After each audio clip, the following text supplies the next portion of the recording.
Mike, would you lead us in the pledge, please? Allegiance to the flag of the United States of America and to the republic for which it stands, one nation, under God, indivisible, with liberty and justice for all. Gary, would you lead us in prayer, please?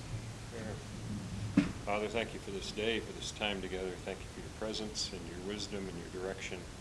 We rely and lean upon that and look to you for the direction with anything that's being discussed this evening. In Jesus' name, amen. Nita, you want to do roll call?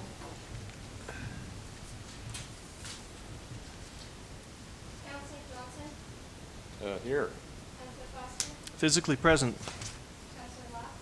Here. Mayor Becker? Here. And Councilor Savalas shall be here shortly. Quorum is declared. Thank you. Okay. Carla, you gonna want to start this presentation for the discussion with the Friends of Sky Park affiliated organization regarding the future of the Sky Park? You want us up there voting? Yeah, for my reasons.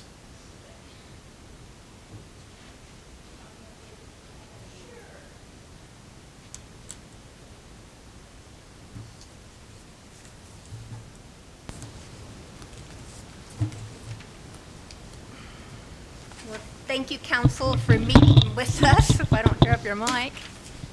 I guess we're a little surprised we didn't know this was a formal meeting.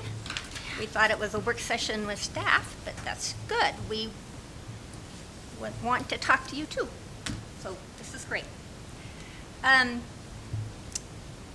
We're kind of at a critical point with the Sky High project, and part of it is due to the COVID situation, some of the potential funders that Friends has sought grant applications from have delayed the grant applications, our request, and because they are focusing more on humanitarian needs, to take care of, the food and all that kind of thing. So they put capital projects on back burner. We do have several of them that are lined up to make decisions here latter part of June, July. And then I think the city made an application through DOLA. That one is to be decided in July. Daniel's Fund, which we just made an update to them on their request. And thank you, Jennifer, for the bank statements. They appreciated that so that we could verify actual funds that we had in the bank. And so they're supposed to make their decision in August. We also have Chinchilla Blanca. They're just been kind of on hold. Theirs is not a huge grant. It's $50,000. We're just a lot of money, and our request, speaks up. Right now, and I didn't bring that. We have a little. Actually, I do.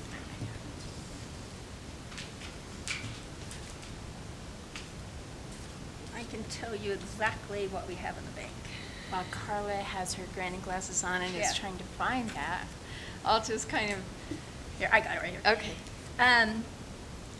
We actually have cash on hand of $2,549,856. That's in the bank.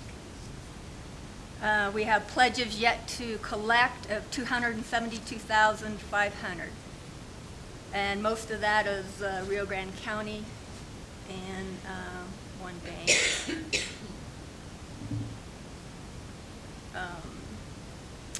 So total in cash and pledges, we have 2.8 million, a little over that, in the bank, and that's what we were documenting to Daniels. grants that have been approved and collected that are in that bank account. The Alcott Foundation number 2 for and this is just the construction phase that I'm talking about. Alcott grant number 2 for $2 million, and then the Robert H. Rawlings Foundation grant for $50,000. Those are, again, in the bank. Ones that we have applied for: Daniels Fund, 500,000, El Pomar, 500,000, El Pomar Regional Council, 140, Chinchilla Blanca, 50,000, Gates Family Foundation, $2 million, and then DOLA will be $1 million. We have a community match to date of $772,356. And all of that is cash except for 5,000 and this, no, excuse me, 5,000 from an individual, and then there's a farmer that 50,000 that we don't have to worry about. We have sent letters of interest on their request to the Anschutz Foundation of 500,000 over 2 years. And then the Betcher Foundation, who had all of their applications on pause before even the COVID, but they thought once they opened up this grant application would score pretty high. They just got to open up. We have yet to make applications to the Kenneth King Foundation. That is in July. The program director at the time thought that they like to fund job creation, and that is a huge key for them, which at this point in time we feel that is key because of the COVID situation, and maybe Brian and Mark can address that here after a bit. But our local economy, because of COVID, this project could be a stimulus for a lot of our businesses. Put a lot of people to work, and then hopefully those people in turn will spend money in the community. We're done with phase 1. We're in phase 2, the construction drawing phase, but that's about to wrap up.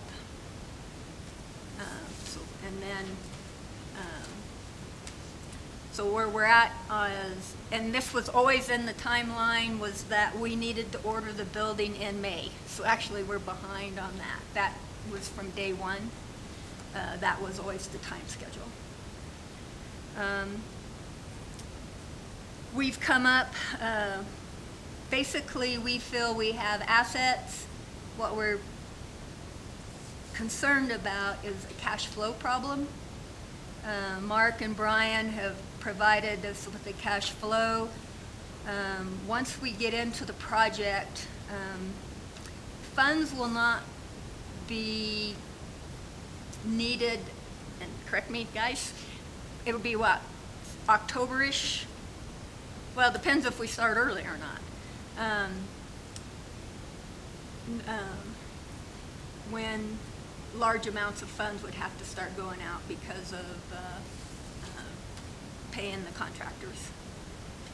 And I couldn't find the cash flow, so I apologize. I was hunting, and then my old computer wouldn't play with me, so I couldn't find my email. What we came up with was a solution, we feel, that would work. I'm putting on my Alcott hat for a minute. You know, we feel we've done a lot with the $2 million grant and the $200,000 grant for the schematic design, or the construction drawing phases. It's sure more than anybody else has put into this project to date. We're willing to step out and put some more money into this if need be. The problem is how do you come out and say we're going to guarantee something or what, because then you won't get other funds to come in. You know, how can you come out if I said, Joe Blow, you don't, you know, here's you're building this house and I'm going to guarantee payment. are you gonna go pay for that house? Probably not. How are the other foundations gonna come in? You know, they'll say, well, they stepped up, we don't need to put any money in. That's the balance we're trying to play here, is to continue to ask people to donate monies to the fund so that we can get as much other dollars into the project as we can. Jump in here, I know I didn't explain that super well. No, you did. You did well. We came up with several options, which I heard that maybe it got emailed out. And one was for $5 million, which that isn't practical, according to staff. So we came up with another option of if the city would consider a lease purchase, and which would be secured by other properties owned by the city. And in looking at the balance sheet, the 2018, because that's all I could find on the statement,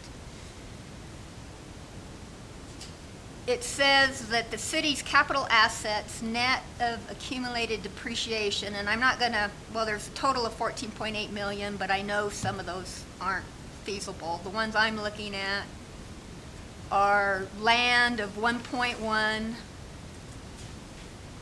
water rights of 948,000, and then buildings of it's shy of 1.6 million. And then I can't understand, I don't understand the table enough to know what buildings improvements, there's 834 and other, you know. Basically, if I understand lease purchase, we need to, and there's Tabor issues, I know we have to deal with that. So we have sideboards. The city has its sideboards, a financial institution has its sideboards, and a foundation has its sideboards that we all have to work within. And it's how do we put this project and keep it alive? Because I'm really scared if we don't keep this going, it's gonna die. I think we're that close, personally. And I think that's a good thing to expound on just a little bit. I totally understand if I put my hat on as a city council member, mayor, manager, this is a big ask. We absolutely know this. A bank. We don't know what's possible exactly, but we do feel like the community has gotten behind this project. It's increased a lot of community support and enthusiasm. We've gone a long way towards, our monetary needs of this project, in that we've done a lot of legwork with the foundations that we've talked to and applied to, and feel, comfortable and confident in that. But like Carla said, it's a cash flow issue, not necessarily an issue of assets, because I think the offer is something that, while I know with your city hats on, it's a very different story than us standing up here in our realm. But it feels like a win-win for Monte Vista and the San Luis Valley in general. It keeps a construction company going, gets a good project going for it, a lot of other community members. We feel like in today's day, we've all had to make some changes and adjustments. This is a little bit of a possible delay, but we feel like if we can forge forward with these things that we're presenting, that it's a benefit to our community, and that it's an assured, it's going to be successful. We know that it will. It'll keep people working and be a good economic driver, especially in these times. We also feel like we can promote this, continue to promote it during these times, and have a good response from that. And what we would ask is if the city would consider a lease purchase in that $2 million range. Again, just this table that I'm looking at, it's from the audit. To me, it appears like there's at least $2 million worth of collateral the city could use. But you know, there's no breakdown, so I can't exactly see where all that is. And I know part of the discussion before was, and where the repayment would come was, we had discussed with Forrest is if he would write a multi-year grant number 3 with the Alcott Foundation, and it, through that grant would be the revenue stream to pay for that lease purchase.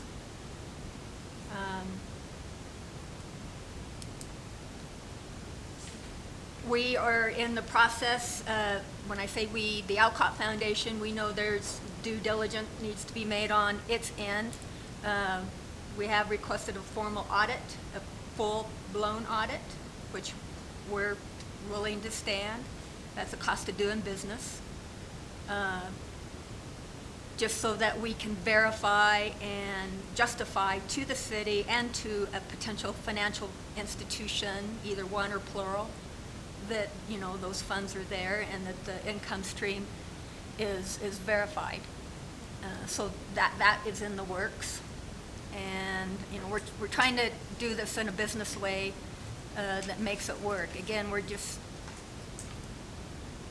don't think we can wait a year. If we postpone this, it'll be, and we'll let, I don't know what exactly Brian and Mark want to talk about. I think if they could address where we are on how much longer we could do the building, and then so we're all on the same page there, and then if we do delay a year, you know, to me the risk is, before I know there had been conversation that it could add 20 to 30% to the cost of the building if we wait a year. But, you know, nobody knows that, particularly now because times are really different.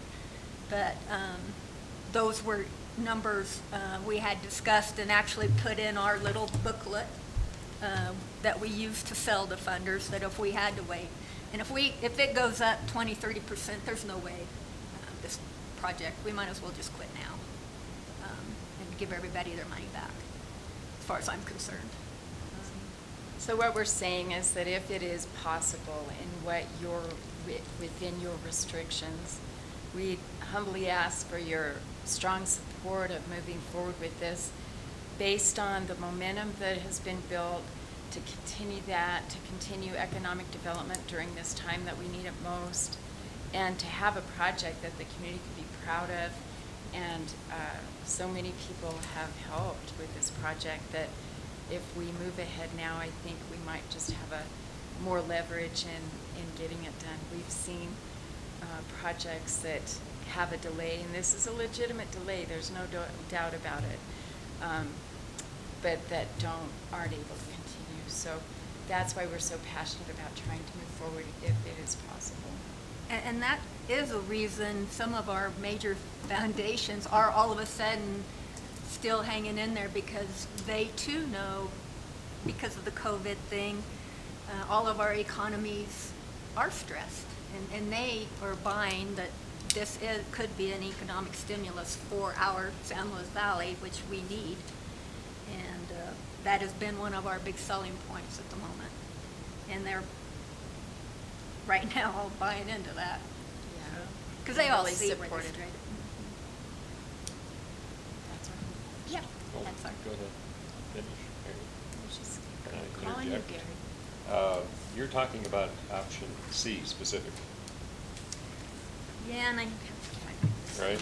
Yeah, and That's, I have to,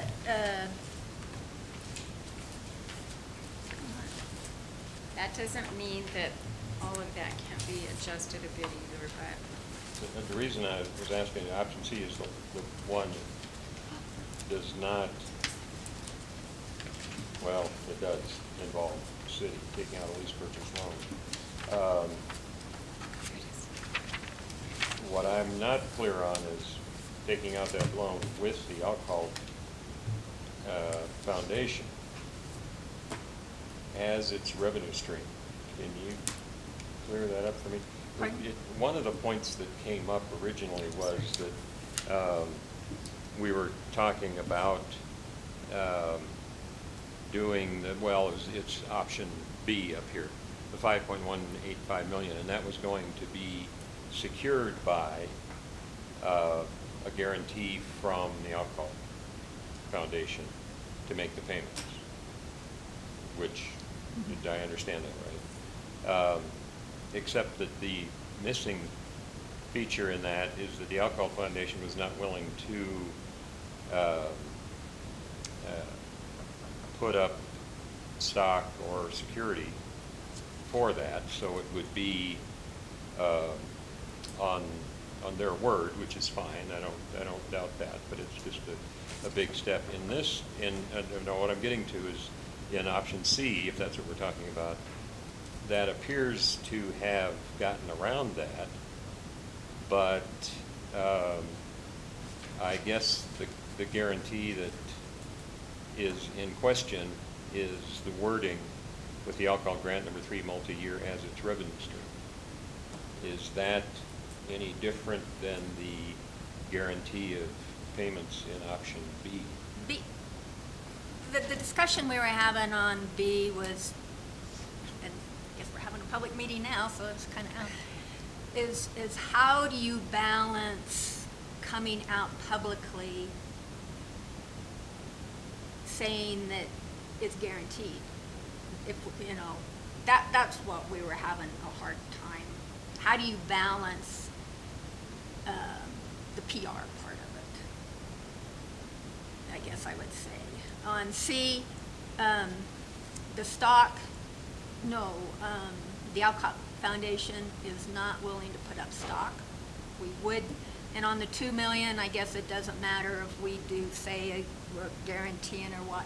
Another thing I guess we should point out, a key grant in this will be the Gates Foundation. When we initially applied, before you can even apply to Gates, you have to, their requirements were a minimum of 30% commitments. We met that by 31%. We got a letter back, and in the middle of COVID, and they said, well, if you can raise 50% by September, we'll look at your grant, and that's $2 million. Gates is a foundation that typically funds capital improvements. That's what they're known for. So they're a key grant. So with the $2 million we've got in the bank now, a little over $2 million, plus if we can do this lead purchase with the guarantee of, so that'd give us $4 million. So we've got our 50%. And to me, that's another key thing in all this. It's a strategy. How do you balance all these grants to get your money? And so the $2 million is a logical thing to say. The Daniels, they said they actually like to see a funder have a loan. Then they know they're committed. So, I mean, every foundation's different and how they approach. Now, again, like on Daniels, DOLA, they don't. I mean, you can't do nothing on DOLA and GOCO. And, and that's another one we would we would respectfully ask that the city apply for. Is about a $30,000 grant for GOCO for the picnic shelter at the food truck. And they keep putting me off saying that the board's coming out with their timeline, but as of Monday, they still haven't dedicated their, and they're putting their planning grants out. But we already talked to GOCO when they were in Del Norte, was that February, January? They were here, February.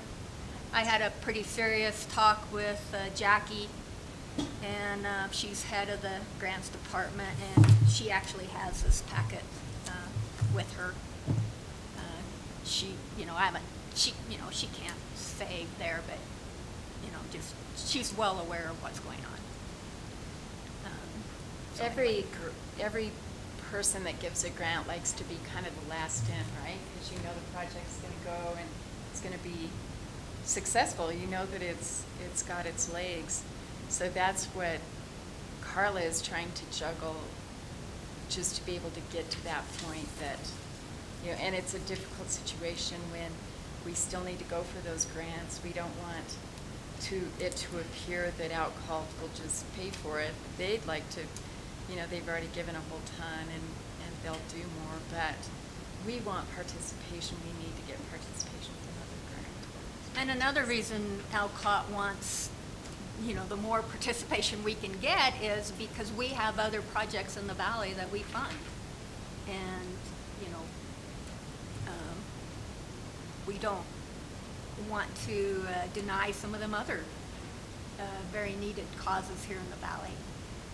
That's the, you know, the purpose of the foundation is to serve the San Luis Valley.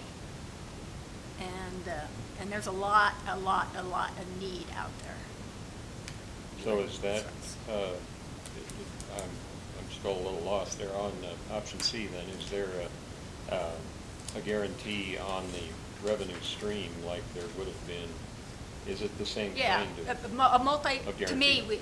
the city would apply for a multi-year grant for the, you know, up to $2 million. We'd work out the details with the bank, or however the payment schedule was. And because, see, another thing with foundations, and that's our sideboard with IRS, we have to make so much based upon our capital asset size, a disbursement annually. If not, we get penalized 2%. And so that would help that foundation out, because then if we make that payment every year, that goes to a portion of our annual disbursement that we have to make anyway. So, you know, that helps us on our cash flow end, is why it would like to structure it that way. So again, it's a cash flow situation. There's a way that we can make it work financially, but we need that bridge basically to get there. Which, again, I don't know if it's possible, and I don't know if you can do it, but we're before you tonight just asking that you strongly consider it, and we'll do the best we can on our end, but. And right now, you know, I know that Dwayne, the bank, they're researching it. You know, they haven't come up with exact requirements. I don't think anybody knows right now. Hope I'm not speaking for you, Dwayne, but everybody's looking at their sideboards and what they have to meet, because this is a different type of arrangement. But sometimes you have to work outside the box to get something done. You know, every time, if we all went by a checkbook every time, a lot of things wouldn't get done. If we can work within sideboards of everybody to make this work, I know we can get it done, but there's got to be some give and take here a little bit with all of us, trying to make this work. Nobody would have anticipated what we're going through now in any way whatsoever, right? So we're just backing up and trying to find a way to go forward with a little bit of fear that if we don't go forward now, it's going to be more difficult to go forward with the project later. So that's where we're at tonight. Maybe we ought to let the other people speak. Yes. We're kind of rambling now, so we'll let Brian and Mark speak.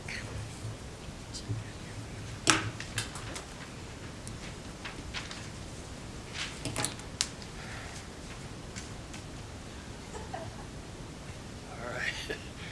Wasn't prepared for public meeting, but do the best I can, and I'll let Mark talk a little bit. So,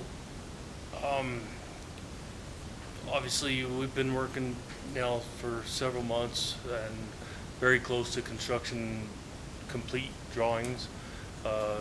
Very exciting project for us. We're very glad to be a part of it, very appreciative of that, and we've really enjoyed the whole group working with Forrest and the groups that are involved with the facility. So that being said, we are at a point where we know the schedule that we've been asked to hit by the groups in order to be ready for events that are going to start hopefully next year, when we hopefully are back to a regular normal type of a life. that we needed to definitely have the event center ready for March, to start some of those events that start in March, and hopefully have the conference center ready within a few months of that. And so those were always, I guess, milestones that were driving our schedule in ordering the building, working ourselves backwards from that schedule. Once we order the building, which is a fairly substantial part of the cost of the the initial cost, then that building takes usually about 14 weeks by the time we get shop drawings, get them approved, get the materials fabricated and delivered. And so in order to work ourselves backwards from the finish line to the length of time it takes to put that building up, get all the finishes done inside, and get it delivered and back to a order date, we had basically told the group, we need to be end of May, and we're starting to, we think we can still hit it because we've received a commitment from the manufacturer for a delivery date, which is still the end of August if we order in a very short period of time, maybe the next week, I think they told you. Yeah, we got about 7 days. So if we don't order it, it just delays the timeline. I mean, we have a cost commitment now. We have a delivery commitment. But if we don't order the building, potential cost increase, we don't know. I don't anticipate it at this point in time within a short period of time, maybe a month or two. But they can only hold their costs for so long as they purchase their raw materials based on orders. So those are always risks. Cost of delaying a year, we have no way of telling. COVID's definitely causing some issues with delivery dates on some of the long lead issues, mechanical units, different things like that. We haven't seen drastic impacts in pricing yet, but there's a lot of uncertainty in the industry. So with that being said, I think the biggest thing is trying to maintain schedule and being ready for events next year. If we don't meet that schedule now, potentially we could still move forward with the project, but delaying events for the future, which I think then causes a little bit of maybe hardships for you guys, and going back and collecting revenues and working back towards your goals.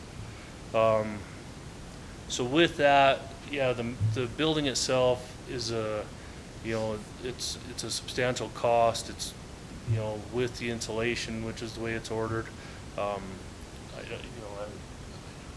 close to $900,000.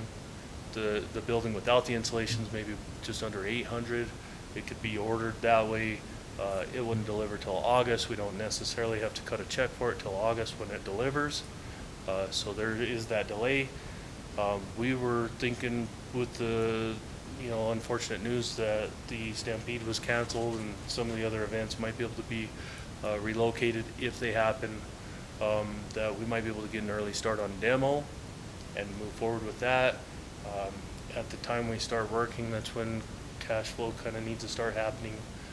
Demo is relatively low in the expense side.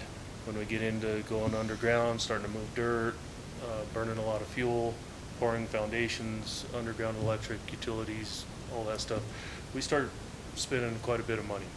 The project, as I think is pretty public, is slated to be, the budget was $8.6 million. We're right on target. Our design is hitting that. We've recently received all the bids. Mark's been working with a lot of different subcontractors all around the valley, and some of the trades that aren't available here coming from out of the valley. But that pricing exercise we just completed, and tracking very well. Well, it's been modified to 8 for that now. Yeah. Yeah, so that request has been made to potentially value engineer, get down to an $8 million budget, but whatever that ends up being, once construction starts, it's a 9 to 10 month project, so you're pushing close to $1 million a month. If that would give you an idea of cash flow, Carla, you were kind of looking for, it's pretty close. And it tracks real close to that. It's a little under for the first few months, and then it's a little over for a few months, and then it fizzles back out a little under for a few months. So that's kind of the cash flow of the project, timeline, and you know, again, we're happy to be a team member in this situation. So however you guys ask us or direct us to try to help and make things work and look at value engineering options or you know, figure out how to, you know, whatever. Anything we can do that's beneficial to the project and helps you guys out, we're happy to do it. We're very comfortable with the original design and the original budget. We also think that we have identified quite a number of areas that we could target for value engineering. We have not, that's been a relatively recent request or thought, and so we haven't even reached out to subs for ideas on value engineering to be evaluated. So we feel like if we did need to reduce that budget to $8 million, we could still produce the same building size. So the metal building order would not affect that exercise. We would probably target some of the finishes and look at some of the ideas that maybe we could reduce costs without totally reducing the quality or the longevity, life expectancy of the project. So we've started to identify some of those ideas in case that becomes, you know, where we need to go. So that's kind of where we're at. I don't know, Mark, if you want to add anything to that? Table questions at this point. How long can you hold subs?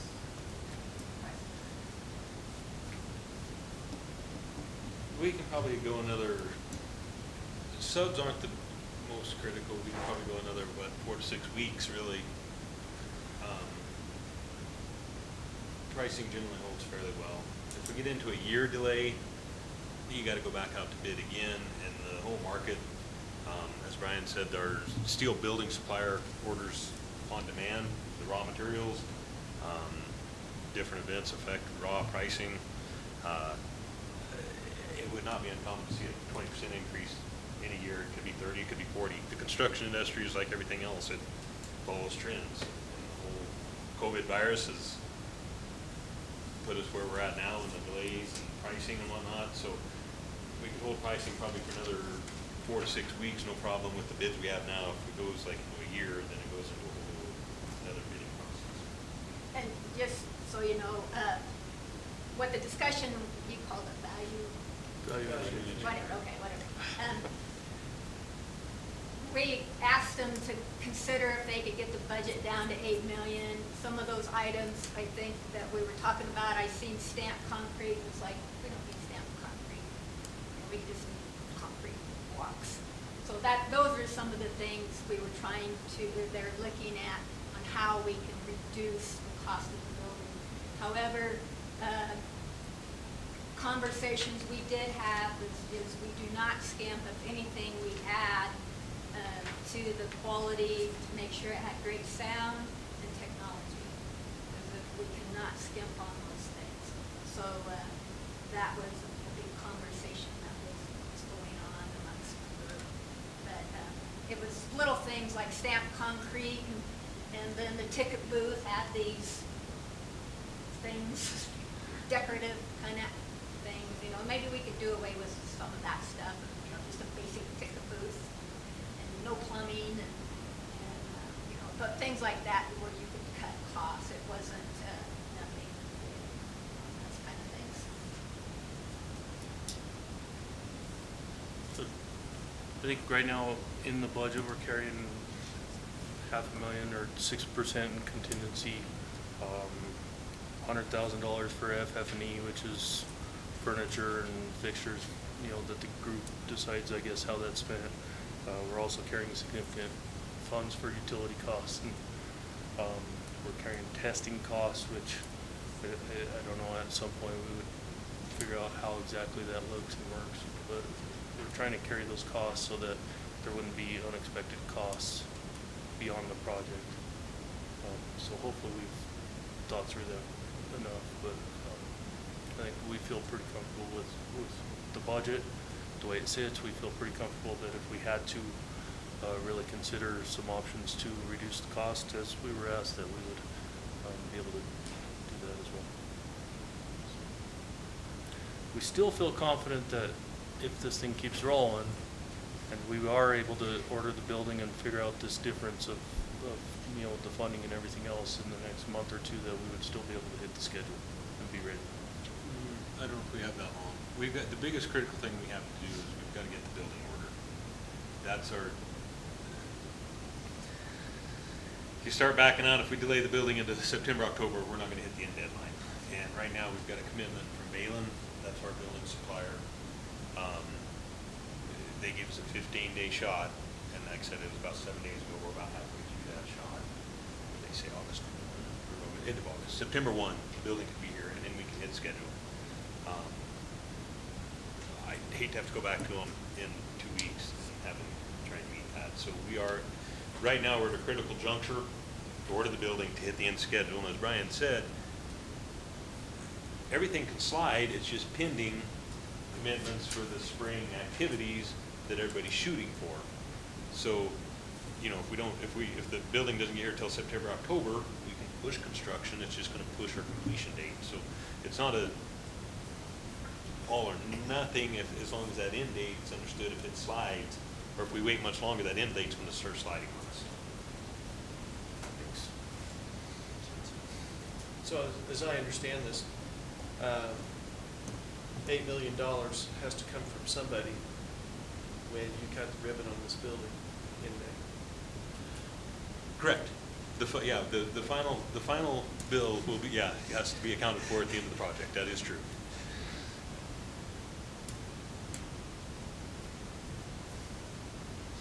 So is there any? We got $2 million in the bank. Right. Yeah. Actually, it's probably a question for the friends. Just a very simple, is there any way to pursue this and get this finished without a substantial loan, or at least purchase loan by the city? That's really what we're talking about. I mean, is there any way, or is there enough foundations out there to bring that money in? Are we just at a loggerhead if we can't come up with a loan?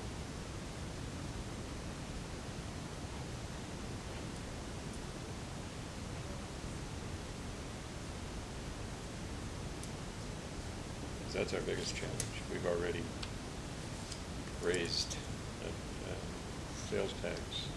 I don't know, maybe this is a question for the banker here. You look so comfortable over there. Yeah, I was worried about you guys cutting my tie off.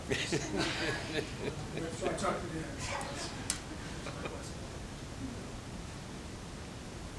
So I don't know, is that, I shut up here and let you guys ask questions. But this has just been wearing on me because we're in a tough situation if we have to. If that really were a consideration, we'd have a lot of explaining to do to the city to get that through.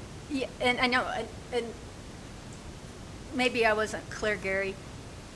For that $2 million loan, that would be the Alcott grant number 3,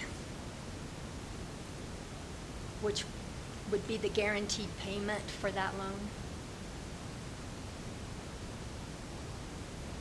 It's yearly, right? Yeah, however you want to set it up. However the bank wants payments, probably be yearly, then however we work that. You know, the foundation would want a lump sum it. We don't want to be writing checks every month, but, you know, we'd probably lump sum an annual payment. The bank said that you'd extend this for 2 years. Absolutely. For a price? No comment. So, she didn't hear me say free grabs. Yeah, he didn't say, I didn't hear you say that part. I heard you say it though. And he agreed, we got it on tape now. It seems to me that we're a little leveraged on anticipating some loans, some grants that are in the application process. Correct me if I'm wrong. If this were to proceed In a little less than a year, $8 million comes due somehow over the process of roughly $1 million a month. There's 2.25, almost 2.5 sitting in the bank. There's a loan of $2 million that we're talking about. Now, I may not have passed algebra, but I'm not coming up with $8 million out of that. We're anticipating that these other grants pull through, and what is our plan if they don't? I'm going to go out on a limb here. Okay. So, I was here in the very beginning when the Friends came forth and asked City Council if we could make this a community-led group to get this building done. And City Council said, yeah, go for it. And so since then, it's been countless hours of people working very hard to come up with a really great building plan, and countless hours of these ladies spending writing grants and going for it. We have had money come into this city like we've never seen before. We've had like a San Luis Valley get together where people put money into a project. They have bought into a project. We've never seen a fundraiser like this, have we? In the city of Monte Vista, have we ever seen a fundraiser like this? We have so much momentum going right now. There's a whole lot of credibility behind this. I don't want to lose the credibility, and I don't want to lose the momentum. And so I think that the plan that Carla had laid out is a plan that if we can figure through the logistics. We have other municipalities and counties that do lease purchases all the time. It's how you can make a legal, get around Tabor to further the needs of your community and take care of business without going through all of the cost of going to the voters. But the plan that's come before us here that they came up with, to me, once I heard what the plan was, we're just asking the city for a lease purchase to bridge it, and then there's a guarantee to take care of the revenue stream. I don't know of any other municipality that's had any kind of an offer like that ever before without having to go to get sales tax increase or property tax increase to do that. In my mind, if we can get through the logistics of how to get this lease purchase put together, it's a no-brainer, and we can keep the momentum of this building going. Well, my fear is so we dusted off a plan that was 20 years old plus. 20 years old plus. We dusted it off and said, okay, let's go for it. I'm afraid that if we don't strike while the iron is hot, 20 years from now, somebody's going to be saying, oh, look at how close they were on this. And they didn't get anywhere. Do we dare try this again? And then we all know that we don't even know if this building that we've got is going to survive for 20 years. I don't want Monte Vista to lose this foothold of what we've got in this. This is a great, nobody in the valley has a building large enough for big gatherings. This is, it's what was it? I think it was Gino at the Potato Grain Conference said, this is the heartbeat of the valley. And I thought that was about the best thing somebody could come up with. That is that's the heart of the valley. That's where everybody comes for all the big gatherings. I don't want us to lose that. I think we've got too much momentum going right now to again, we've got to do this legally, but if we can do it legally and find a good way to do it, and with the banking participation that I think they're very willing to help out with, I think we'd be crazy to put it off and lose the momentum and lose the credibility. I know I've been involved in some of the entities that put some big money forth, and I would have to say I don't know that I'd want to just leave the money to sit there for a year for a project that maybe won't happen. So that's my 2 cents worth. I really do believe we need to go forward with this project while we're going. And I really like the idea of the economic stimulus to the valley. The valley's been hurt. The whole Colorado's been hurt really badly. I think this would be a great project for Monte Vista. To me, it's kind of like the CCC, the WPA. When times are bad, find a good project. This is a great project for Monte Vista and for the San Luis Valley. So I think you asked the group to go forward. They did a lot of work. They're seeing a way to get it done. We just need some collateral to bridge a lease purchase, and I really see not much risk to the city to get that done. You've got a revenue stream to take care of it. I've never seen anything like this before. Thank you. Thanks, Carmen. So, can I ask you a question? We've talked a little bit about this, but this, I kind of agree with the presentation Carla just made. But it kind of comes back to the same thing. We take out the loan, which apparently we'd have to do because Alcalt is already, they already did a grant of $2 million, right?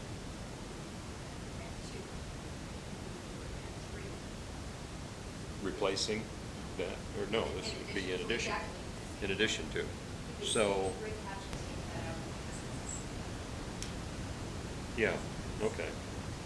So what is the risk here again? It's just based on this is kind of what we were talking about originally, is we take out the loan, but it's not $5 million, it's $2 million. And it's guaranteed, the revenue stream is guaranteed by the Alcohol Foundation. If I'm reading that right.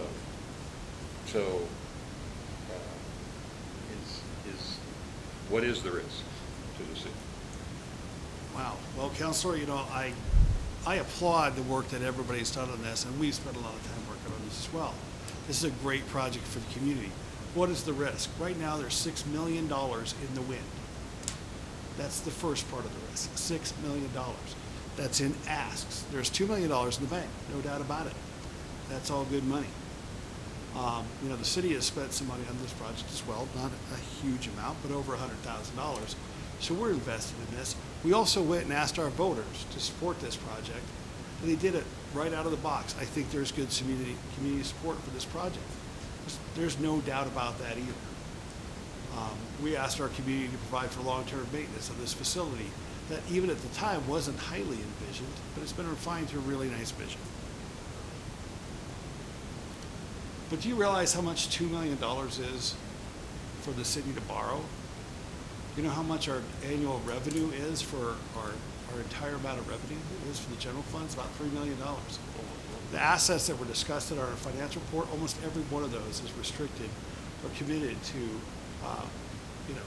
reserves to do fund balances. When you look at our Colorado Trust account, that's combined funds to do reserves for our utilities, which is one of our primary missions, as well as our general fund.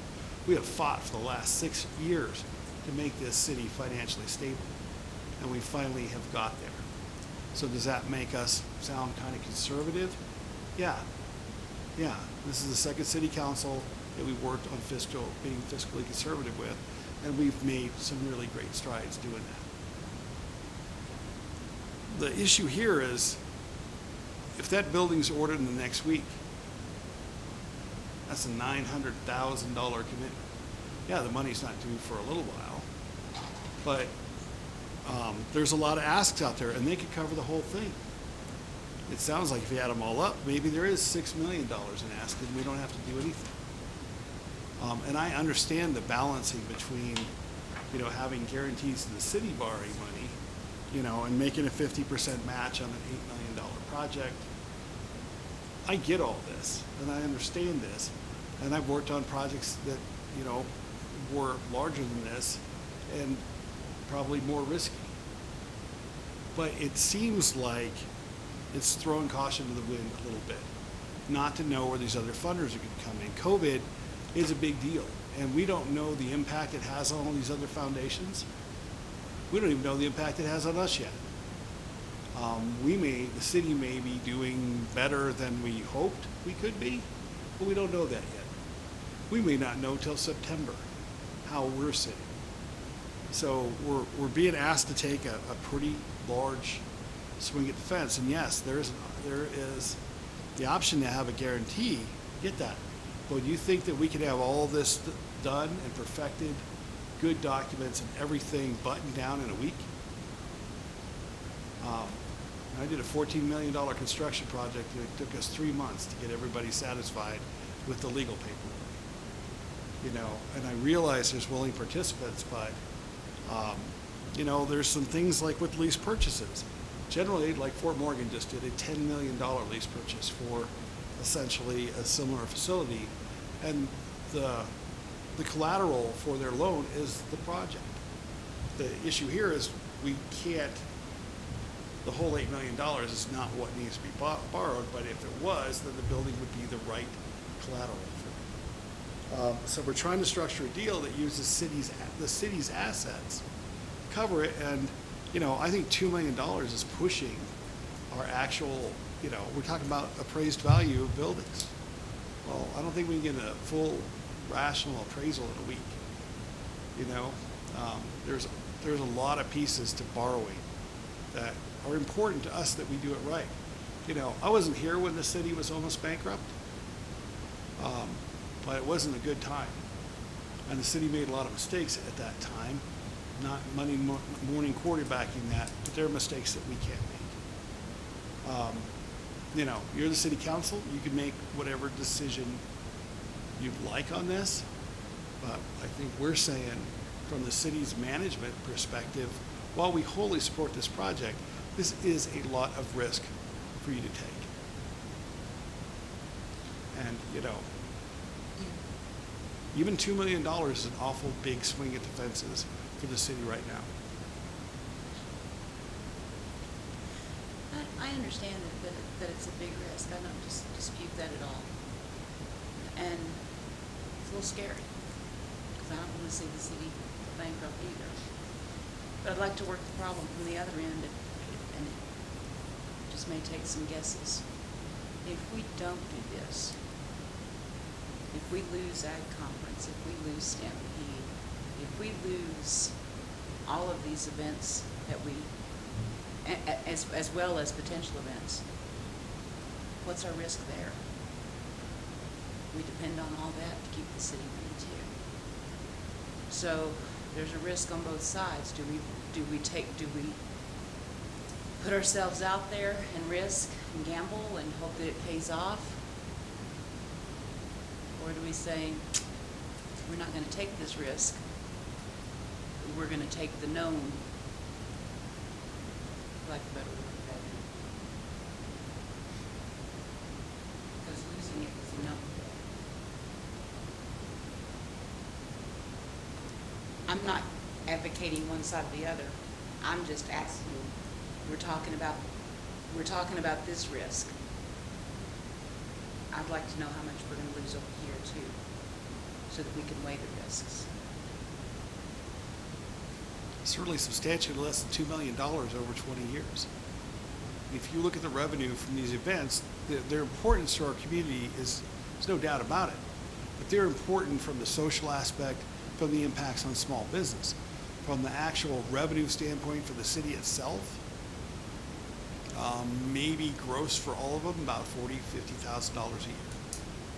So, your ROI on a $2 million loss, if it happened, I don't know. So the Stampede building or the Sky High building only makes us about $40,000 to $50,000 a year. In tax revenue, yeah.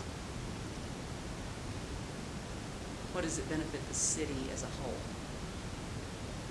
Nobody's ever done an economic impact analysis for the city as a whole, so we don't know. I'm not being argumentative. No, not at all. I really want you to understand that. I'm not being Right. argumentative. I see this as something that we can't lose, but yet I understand your financial concerns too. I can see both sides of this story, but I don't like the story where we don't have the Sky High at all.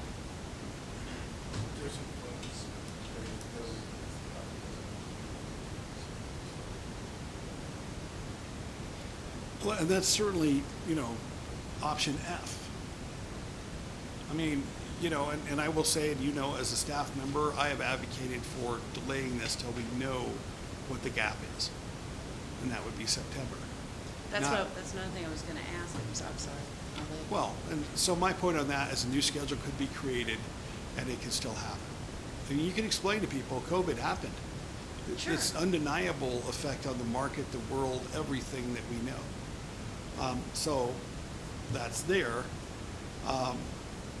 And then we know, right? Now, as far as the building itself, Plan F would be to say, look, you know, some of these large foundations fell through, community. We can't raise enough money to do the whole big project we wanted to do. The existing building for about $2 million could be entirely overhauled. And, you know, it could be. We have some rough pricing on that we did before, and, you know, part of that would be the programming, which the existing, or the new sales tax would cover the recreational programming part and the maintenance. There would be some other costs associated with that for sure, but it doesn't make it impossible. You know, it's not like that building will fall down tomorrow. Does it need a lot of work? Yeah, absolutely, it does. About $2 million worth of work. And from a staff standpoint, we're not in favor of that, and we haven't been, you know, the whole time we've worked on this.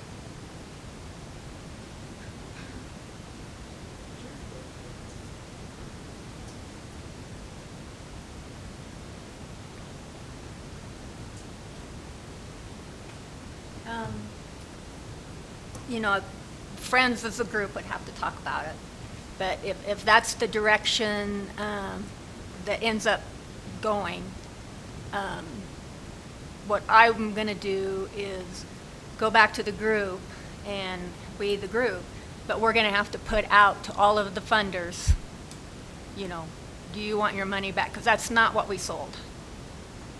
And, you know, and it is, do you want your money back, or do you want to go with that option? But just so everybody's clear, we just can't make that decision and spend the money that's been raised.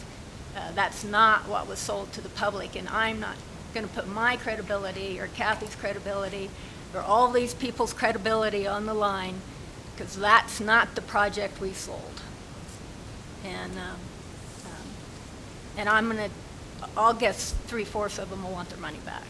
You know, I don't know for a fact. And I wasn't but, suggesting yeah. that the money that you've raised would necessarily be used for that, Carla. Yeah. What I'm saying is if everything totally goes and falls apart, that is a total bad fallback that we could do. Yeah. But that wouldn't be based on the current efforts. Mm-hmm. If option E didn't work, then we would try to work something else. Yeah. I mean, I just want you to know that all bets on that end are off, and all the money goes back. You know, we'll have to ask each funder, but just so everybody understands that part. May I say something? Representing the Chamber of Commerce. To Martha's point, you know, the sales tax is one thing, but if you look at the loss of that building and the potential loss, you're going to have half your businesses gone. I mean, one of the things that it's really impacting is that, you know, it feeds an awful lot of the businesses throughout the year. And that's one of the pieces. Yes, $40,000, I agree with Forrest totally in terms of that, because as far as the tax revenue, I mean, he was telling me that for Sky High Stampede, as large as we all think it is, brings in about $10,000, perhaps, in terms of tax dollars. But what else does it bring in? It would be interesting, and I wish we had a study for how much that building generates for the community and for the valley. We don't have that study. We have estimates. But that's part of the risk that Martha is really talking about. And, you know, I'm being involved with the Chamber of Commerce. You know, we're representing every business in Monte Vista and many from around the valley, because we have an awful lot that are from other communities that are belong to us. We have people from Pueblo, Colorado Springs, who do business in the valley and they're members of the Monte Vista Chamber of Commerce. I really didn't know an awful lot about the ag conference, to tell you the truth, until I got on the chamber, and now I do know that that's the revenue that just the chamber makes from that is 2/3 of our total budget. Does that tax dollars, does that help the city? No, but it keeps the Chamber of Commerce alive so that we can go with all of these businesses and we can help out all those things. So there's other things to consider. And I was surprised that I believe that there is no essential risk. It's going to be really tough to get that lease agreement done, but Alcott's going to back it up in terms of the dollars. I am a lifelong resident of this community. I was born here. In fact, I was born just about right over there. Since this was the hospital, and you know, we put in a lot of time. I put a lot of my personal money towards this, and I am willing to take the risks. You know, and that's what we really have to decide is, are we willing as a community to take the risk to ensure our future, or are we going to do the same old, same old? And I'm right with Forrest. I mean, you can't, I was around when the city was just about bankrupt, and we don't want to get the city into that point. And I have so much faith in Carla and Kathy. They have been working on this for about 5 years. They've been courting those funders, and they're on our side at this point. And yes, COVID has had those things, but if we delay, I think we'll lose all of that time, all of that work. You have to take some risks to get somewhere. As president of the school board, we're taking a lot of risks right now. I mean, we're getting a $1.5 million cut for this school year, which will get worse the next 2 years because we all know about Tabor and Gallagher and all of those things. And we're taking a lot of risks with our staff. We're doing all things with it. And $1.5 million is a chunk of change. And we're doing it without losing any jobs at this point, but we are taking a bunch of risks. I really believe that to get somewhere, you have to take risks. And I believe in this project, I believe in this community, and I believe the city has done just a tremendous job in getting the progress. Let's not stop now. Thanks. Mayor, would you mind asking just a couple questions? Absolutely. Okay. These two gentlemen talked about sliding the schedule out a little bit, which would slide the completion out by a couple of months. I'm not talking about putting it off for a year, a couple of months. I know that it was supposed to be completed right before Ag Conference. Right, and originally we were talking about the Ag Conference is usually like the second week in February, and so the chamber kind of worked on that, and we went with a lot of our vendors, and it has been moved to the first weekend in March to give them a little bit more leeway, a little bit more time. It's actually right before Crane Festival, which is kind of a big deal. So if it gets moved out too much, you probably, Ag Conference, if it doesn't happen or it gets at a different time, probably won't be around anymore because it's a tough thing.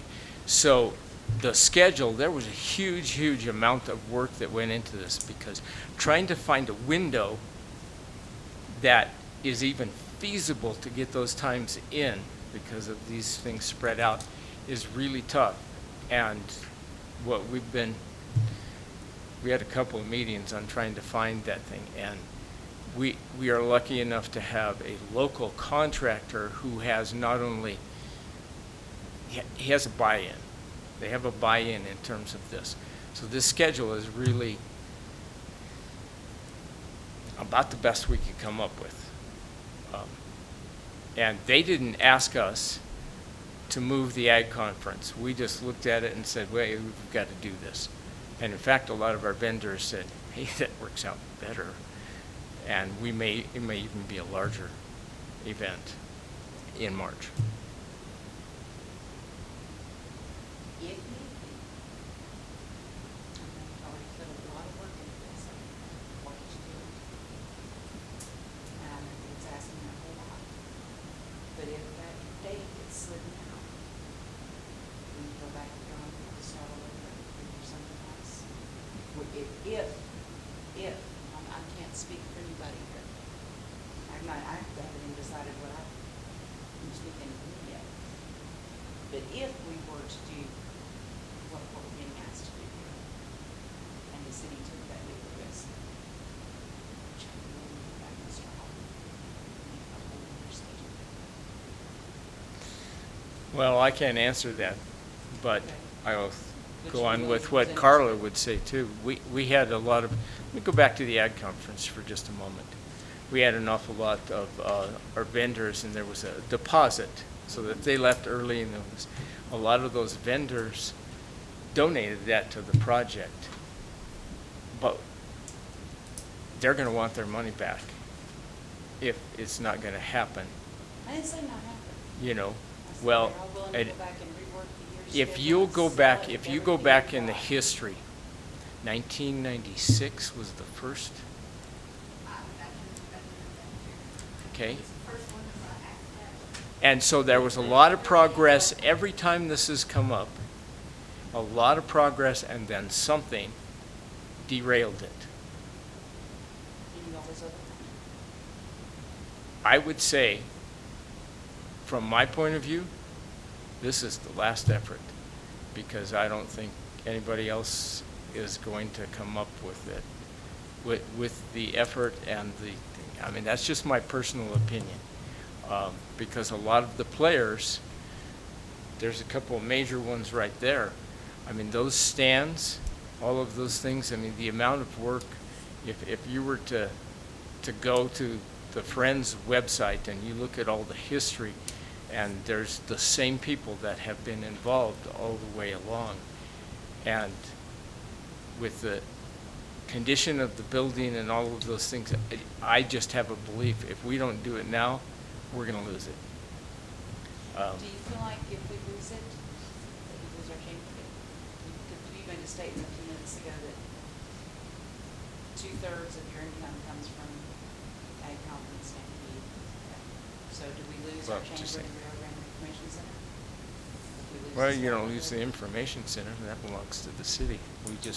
We serve as that for use of the building and I'm those just going by your things. sign I- outside Rio Grande. Yeah, Rio Grande Chamber. I think that the Chamber of Commerce, if you didn't have it, would have a hard time making it. We've gotten to the point, by good fiscal management and free bookkeepers and things like that, where we might make it a year, but I don't know. Because there's even histories of things like that. I mean, the Chamber of Commerce was not what it is now at one point, and there were risks that had to be taken there as well. And you know, when Carla Wilshaw is coming, she's, Walsmith and Bateman, you know, when she's saying, hey, there isn't really any risk here, she's not some idiot just saying that, because she has the financial background to understand that. And you know, I love the city, I love everything about it, even though I don't live in the city. And I've been in your point, but, yeah. Well, and I just want to, support what Gary said, but, our concern is if we don't have the ag conference and if we don't have the Crane Festival, that, we lose it, we'll never get it back. We were planning the home and garden 2-3 years ago, and we weren't able to have it, and it's been a struggle. We're building that up, but I'm afraid that once we lose those, and maybe to another community, Monte Vista will never get it back. And I've been on the chamber for, I don't know how many years, and we have struggled. But it is because, and we've been successful because of the Ag Conference, the little bit of the Crane Festival and the Home Garden, and everything else that we try to do. So it is really, really important, I believe, you know, that we move forward with this building to just help our community. I just wanted to hear from you. Can I jump in? Sure. Yes, you can. Just before everybody leaves, there's a sign up. Podium, be sure and sign. They're gonna leave. Try to. Is it not there?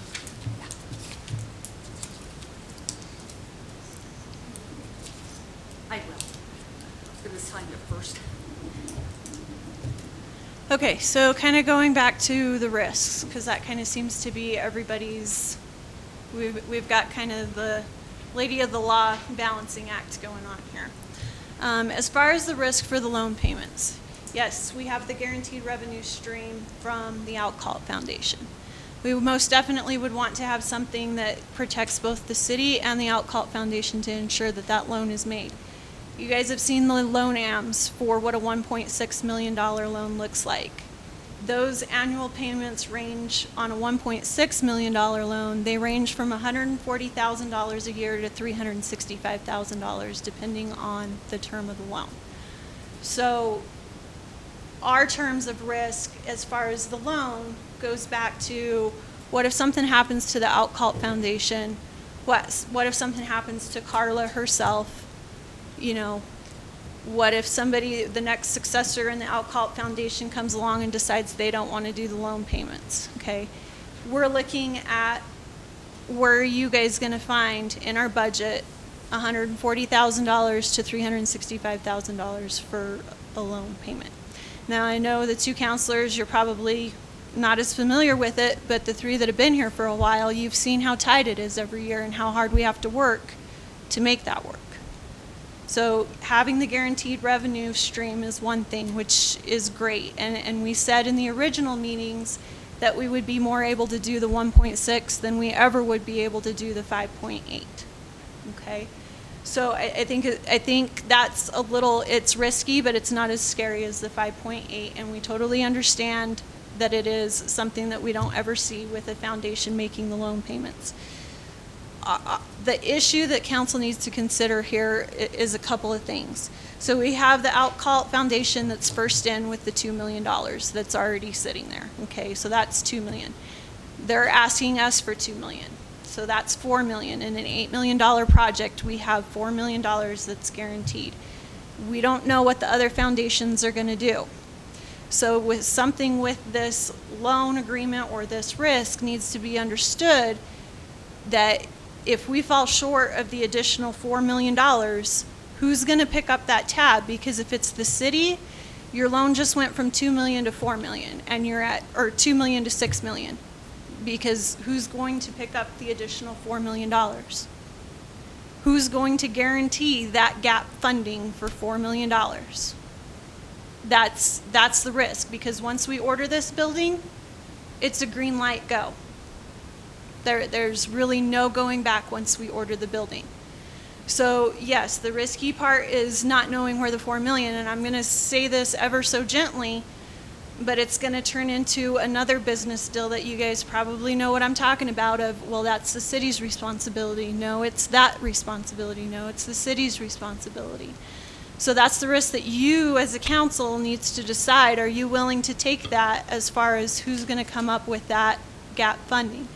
I think something else that kind of needs to go along with this loan is we go ahead, we work the deal with San Luis Valley Federal Bank, but that $2 million is the last in. We see what the other grantors are going to do. We don't spend the $2 million loan until we have to spend the $2 million loan. What does that do to the ordering, to the building order? They still order it. Okay. So they have $2 million that's already in. They can order the building. We can order the building with one side. Agree with that. We order it. There's already money in the bank to cover it. What we're suggesting is the council wants to contain this to contain the risk and the spread of risk. That we we would be able to do the grant agreement with the Alcohol Foundation for $2 million. We would work with SRB Fed to do a lending instrument for $2 million. That doesn't have to be perfected next week. We'll direct us to work on that. We work that, we bring it back to the council for the final loan agreements and everything. But that's $4 million in play, which I think is really consistent with kind of the option C or option Ds that were presented by the Friends. And so then, but the $2 million that the city would borrow would be the last $2 million of the project. I just wanted to come up and sign. Oh. We were like waiting for greatness. Jennifer's correct. To one of her points, what if something happens to me or what? When you do a grant, there are formal grant agreements. They are binding contracts. So whether I kick the bucket or whatever, the Alcott Foundation is still bound by that grant agreement. It's a bound contract between it and the city. So I just would like to clarify that. She is correct. The risk is that other 4,000. 4 million. Or 4 million, yeah, I wish. I got that one, we're good. No, but, that is true. I can't deny that. And that's where we have to go to DOLA in July, do a heck of a sales job. We have to keep working on El Pomar, Daniels, and Gates, and everybody. I'm not saying that it's not. That is the risk. That's a fact. But I did want to point out the fact that that grant agreement is a bound document contract for those payments. Can I share a couple of comments, please? Sure. I really appreciate the passion of this group of citizens that's trying to get this thing done. And I need these guys on my loan committee. 'Cause that's the kind of stuff we do when we try to vet a loan that has risk to it of a higher nature. So I really appreciate what these guys are putting on the table for you to consider. I don't hear my CPA, Wall Smith and Bateman, our CPA at the bank, say things like there isn't much risk there if you've got the foundation that's standing behind that. So we would be very concerned about getting an agreement in place that passes legal muster for the bank to want to extend the lease purchase to the city based on a guarantee from a private entity. And we've got more lease purchase experience than any bank in the valley. We haven't done anything like that. We think it can be done. I don't know why it couldn't just off the top of my head, just from basic experience, but we'd want to make sure that that can happen. So that certainly minimizes the risk. I think more the risk is maybe with Alcon, if they're saying, we're going to launch on this project and order the building and start moving on it, and then the rest of the money can't be raised. The city doesn't have an obligation. You didn't sign a note and a construction agreement to pay these guys $8 million. You've got $2.2 million in the bank. You got $700,000 in community commitments, which when they see that thing going up, they're going to pay. We got $50,000 on the line at the bank to make a contribution towards this. We're going to contribute that money. And I think the passion that these guys have and the experience they have in going after grants, they're going to get that money. I think they're going to get that money. So our board would have to approve this deal, so I'm speaking from my opinion what I think the bank is going to be willing to do, and we'd want to put it out to the other financial institutions to participate in the lease purchase so that everybody sort of has a hand in helping make it happen. If I was looking at this deal from these guys' perspective, I'd say, how assured are we that the rest of the $4 million is going to be raised? And maybe Outcall's going to have to step up to even a larger degree as sort of the backstop. I don't know, because the city shouldn't do that. They absolutely shouldn't. Yeah, well, and we wouldn't entertain it. we talked a week ago about a $5 million deal. We couldn't probably entertain that unless there was probably a stronger pledge from Outcall. It may have to be more than just a pledge. It may have to be some assets on the table. Because when we look at a lease purchase, we're generally looking at the general fund and its ability to make the scheduled payment, and we know that couldn't happen.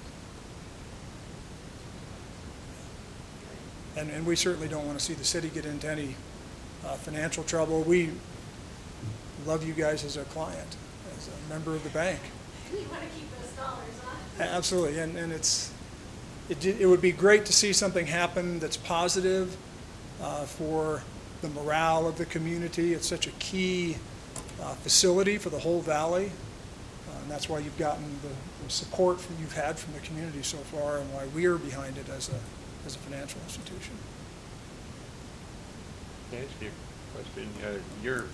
I was going to ask anyhow, but got you on the stand here in the chair. With what our finance director was just talking about being the last in, that certainly appeals to me. It's contingent, obviously, on a lot of other things happening. It does kind of put a hold on certain things. But how would the bank look at that in terms, how would the bank handle that transaction as a pending loan, I guess? I'm obviously, I've been in the mortgage business for a long time, but we didn't do anything like this. Yeah. So I'm out of my bailiwick here at all. So if, would that work from the bank's perspective?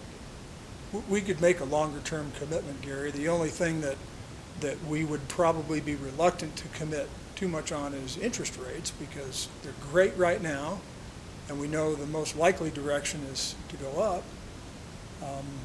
One of the advantages of funding the project with a lease purchase through the city is that we can offer a better interest rate, a considerably better rate, because it's essentially tax-free revenue to the bank. So we can offer that at probably 25 to 30% lower. If we made a loan to a private entity or to Outcall, that rate would go from the mid 3% to 4.5 to 5. Because we pay tax on all that revenue, and we don't pay the tax on the revenue that comes in from this other deal. And that would be the thing that we'd want to talk to the legal counsel about is, you know, there's a private foundation that's putting money to the city's using that to make the payment. Does that disrupt or invalidate the tax-free nature to the bank?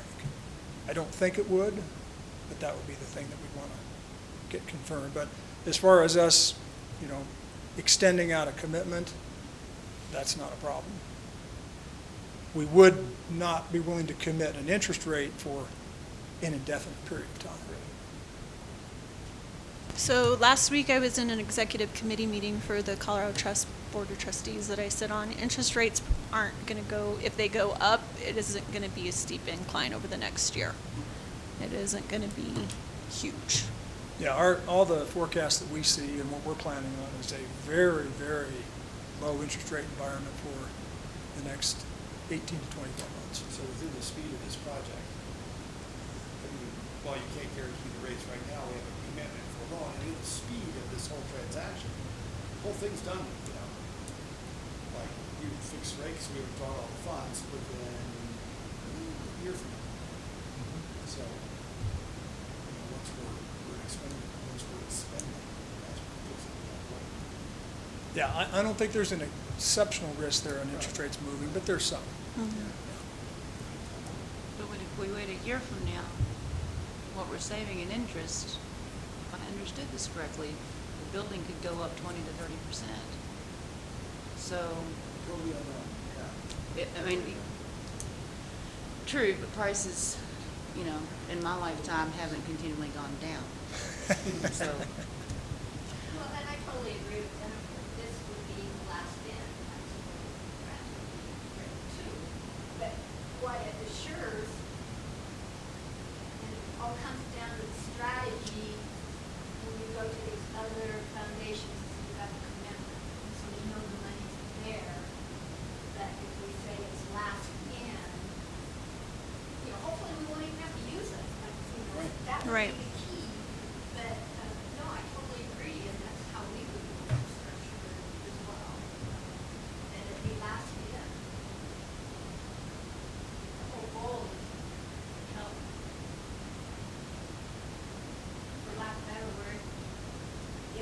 to come in with it. We got a chop. Okay, so what is the worst case scenario? We do a $2 million lease agreement that's getting paid back by Alcott. There's $2 million in change sitting in the bank. Worst case scenario is we order a building, we start knocking stuff down, Gates doesn't come through, Daniels doesn't come through, Fulmar doesn't come through. What's our worst case scenario? Do you stop construction? What happens at that point? That's an excellent question, Council. And that's the risk that we're talking about. We are, do you have the 30% up? Because I guarantee you, and no offense to anybody in this room, but I guarantee you if that happens, we'll be right back here with the city taking out of the or being asked.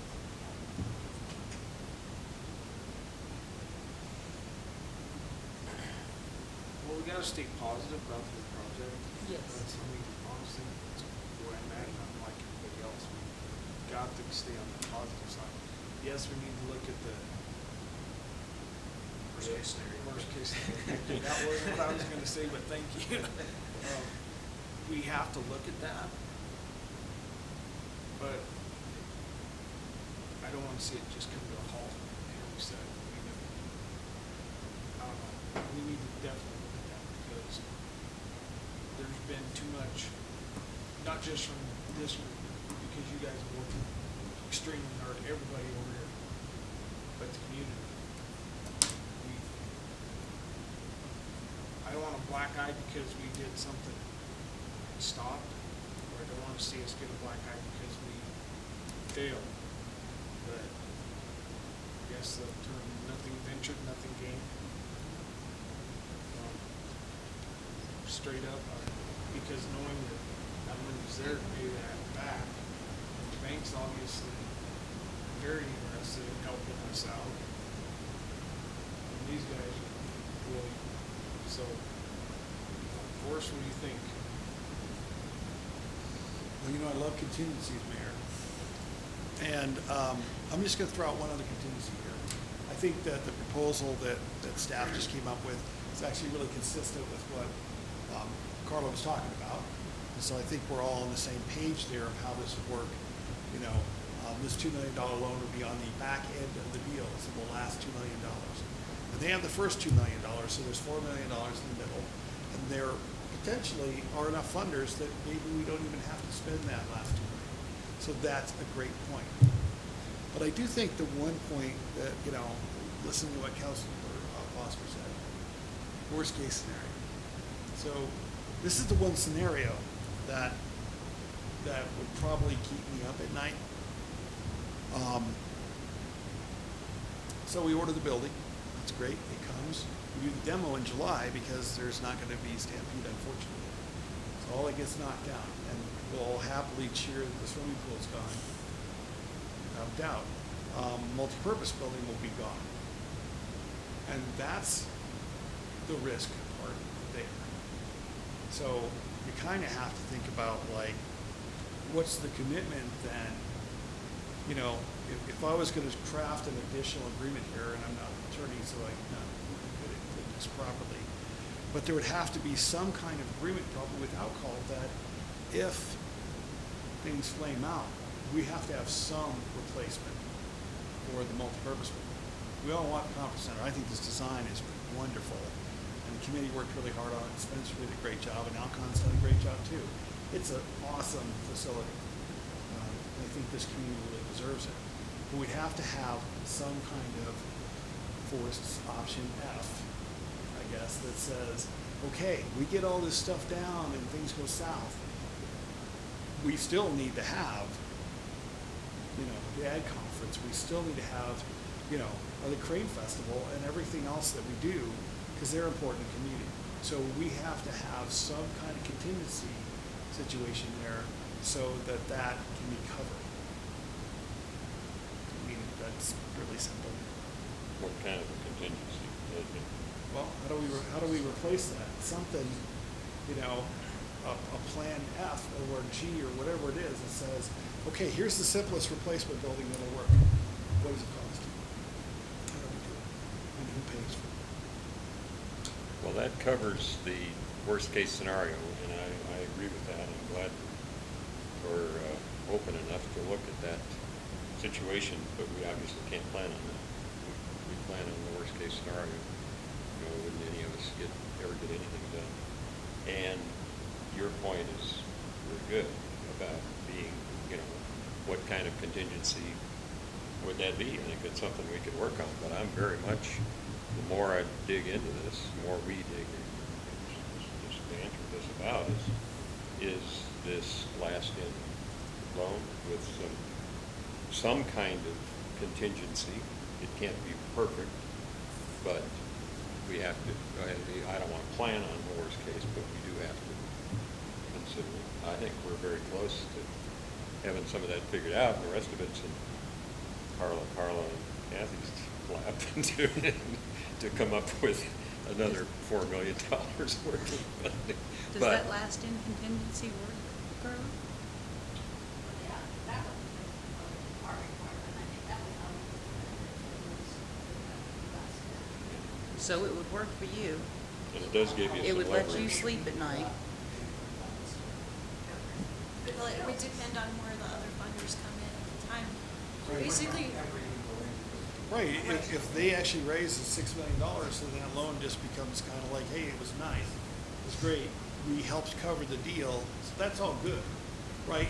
If they raise $4.2 million, then we're 1.8, but we got a guarantee to repay it, so this is a much easier, more palatable deal, I think, than where we started.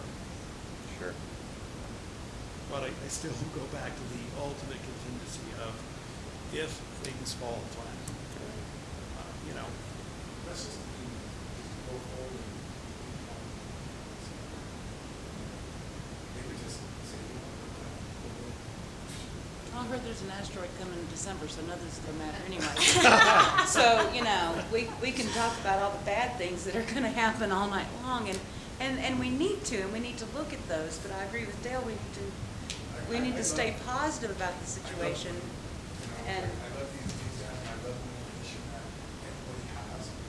I would love to just roll with it, you know, because it's kind of, I love to make it, you know, to like, let's do it, you know, but at the same time, I hear the risk of it's a heavy assault on the by yourself, you know, and then just talking with old councilmen and people, you know, like stuff that's happened. You know, just things that happen to them, they get threatened, you know, and it's like, well, who knows what will happen if we make a decision and things go south and people look at the council for years and years and years and years and years and still, you know? And, Start talking about decades. I'm yeah. taking a recess. I'll be back. Anybody else? But like I said, I really do. I love the motivation of it. You know, I would love to support it. But, you know, what can we do to make some more money? You know? For a 5-minute recess? 5-minute recess. I think a lot of our A second. go like that. That's what they have. They have agreements, okay, so we'll get Let's make it 10. finished up here, but, I don't know, I'm with Victor, the motivation here is great. I mean, when this project came, and I know Carla's been working on it a long time, all of you guys, because Fair Board stuff, I know I had 25 years ago trying to get something going on there, but I would think that maybe we can try to see what we can plan. Mr. Bussey and Forrest, let's see what we can put together, because we know that it's there. And then too, you know, like just, of course, make a point, you know, with the whole 1 cent project fund and trying to get the whole project up and going, you know, the voters are the ones who really approve the project. And, it's just kind of seems sometimes it's really liaison to the whole damn city, you know, and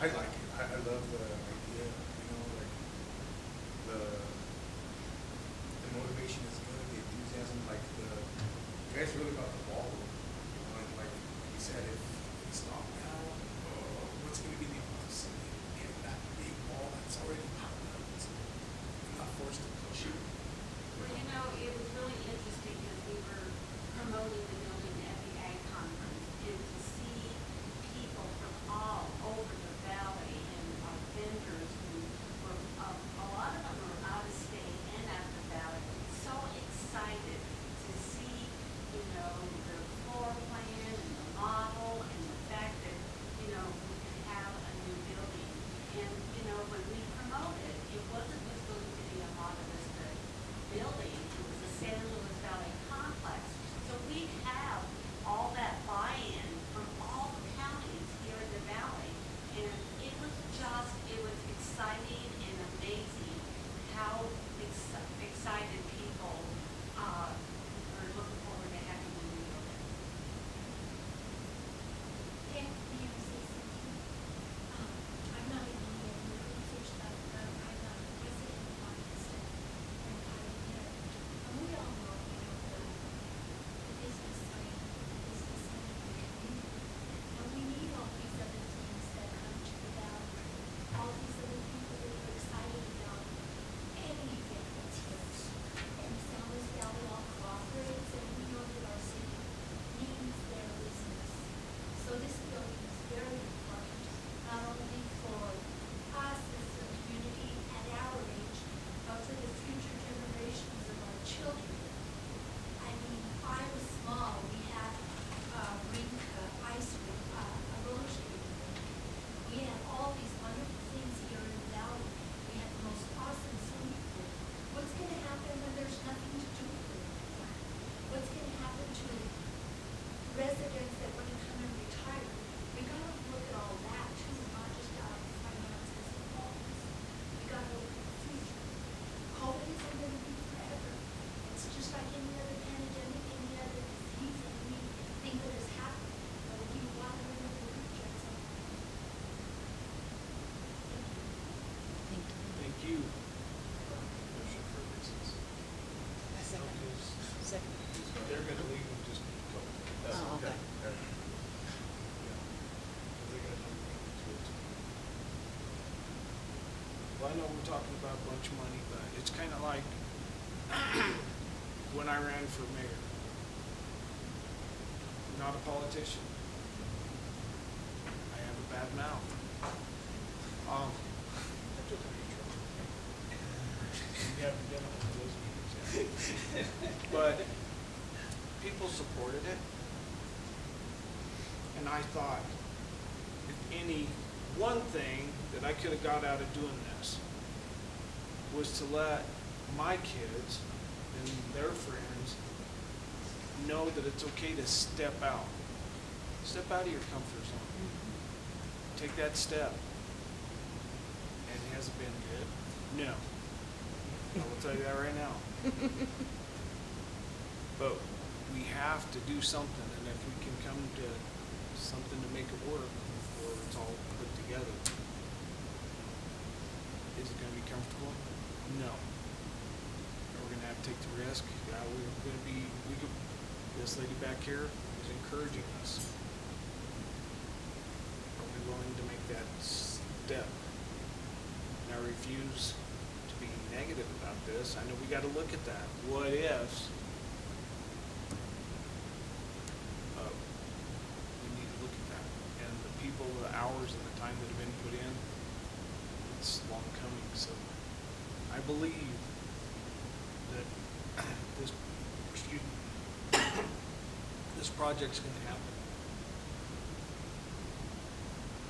And I will stick to my guns on that. I believe it will. So high five. Thank Can you. I ask a procedural question regarding the subject we're talking about? I'm pretty much decided, and I think some other people are, about what to do with this. I guess the next step is how long will it take to get something together that we can put forward a motion to proceed with all these contingencies that we've discussed, I wouldn't even want to try to. Well, that's a fascinating topic. What's the drop dead date on order the building and meet the deadline? Next week? Which day? I know that's it by Friday. We ordered by Friday. A week from this Wow. Friday. A week from this Friday or this Friday? Okay, so, So we have a date on our little order form that I can verify. I'm pretty sure it's within a day or two on the order that they. okay, so if, yeah, okay. So here's the deal, council, first, mayor, Mr. Banker. So by next Thursday evening, when we have a council meeting, we would have to have this thing all buttoned up tight enough that the council can make an approval. Not 100%, but you'd have to be certain that we can do this from the bank standpoint. We're certain we can do it from the alcohol standpoint. We kind of know the procedure, the application, we do all that. So we really have to know if the lending community can do this part, because if you can, we don't have to know every finite detail. We can actually, it's last out. We have a commitment for it, but we may negotiate it for a period of weeks before the council approves it. So that's all okay, as long as we have a verbal commitment from the lender that we can do it, not what it is, other than it's $2 million, and it's doable. So if we can have that commitment from the lender at next Thursday's meeting, you could vote to approve continuing negotiations on $2 million with the intent of it being completed as stated, and authorize the city manager to sign the order for the building. Do you think it would take you that long to get all the paperwork together? Do you think it would take you until next Thursday, or can we do it faster?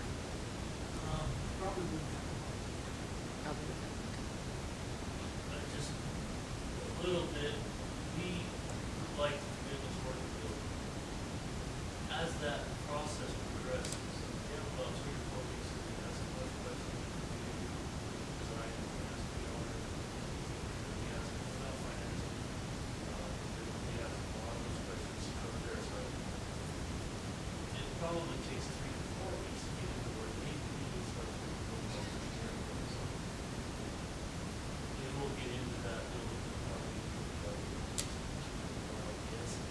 We're at the shop rock phase of design of the building, which could be 5 to 6 weeks from the date of order. If we get that building back, usually for the architect to review and approve the design, all the building that is ready to approve. So at that point in time, maximum of 2 trips. Worst case, if we pull part back out, probably down just design. They do say 20% down upon signature. It says that on the bid. That's our typical, but,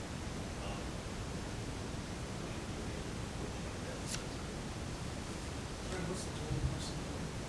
The building itself, without insulation, is just shy of $8 million. The same company supplies the insulation, so it's all in one order. Yeah, 893, 130.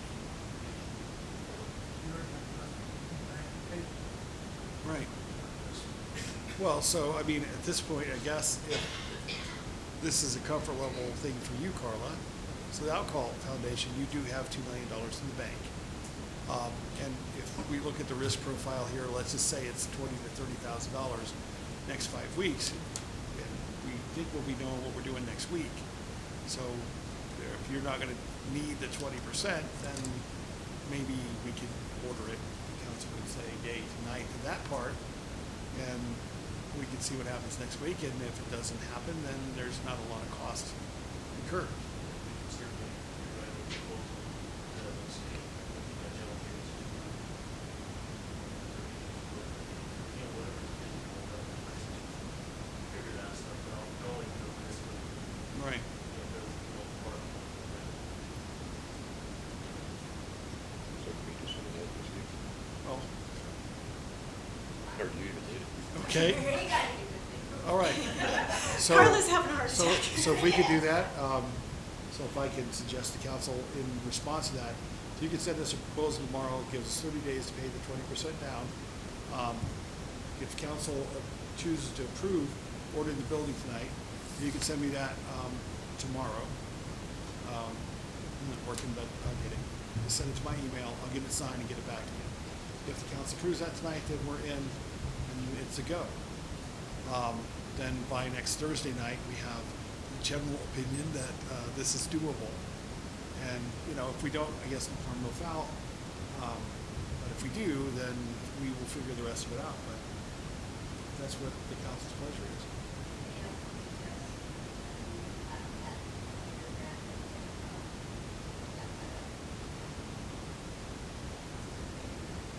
Oh, yeah, absolutely. I will have that to you before then.